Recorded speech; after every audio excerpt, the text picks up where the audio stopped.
बंधु मैंने हरे कृष्ण आजिकल आम जहाँ भी पाठ पढ़ुचे सब भूली जाऊे अहंकार तो बेसी किंतु ज्ञान कम आउ सबकि आम जाचु कि जी पचार कि जानी तो से बंधु मैंने श्रीमद भगवत गीता भगवान श्रीकृष्ण 10 अध्याय 10 श्लोक 11 श्लोक कहते कि जी भी मो शरण आसे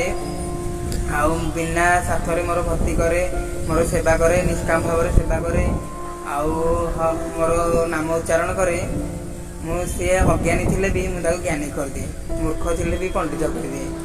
आउ दुखरे थे भी मुझे सुखी कर दिए अशांति थे मुझे शांति कर दिए ये सब ऑटोमेटिक हुए आमको भी चेष्टा करिया पड़िबो सब भगवत गीता पढ़िया पड़िबो हरिनाम उच्चारण करिया पड़िबो निष्काम भाव में भगवान को सेवा करिया पड़िबो तापरे भगवान ऊपर छाड़ीदेवा भगवान ही आमर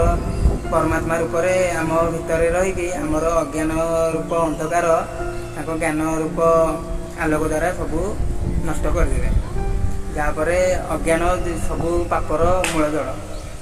तो अज्ञान नष्ट हो गले मन में सद्भावना आसो आ जो ज्ञान आसो से बहुत आगू आमको भक्ति मार्ग में पड़े तो ये रखुच्छी मैंने भगवत गीता पढ़ु आउ हरिनाम उच्चारण करूँ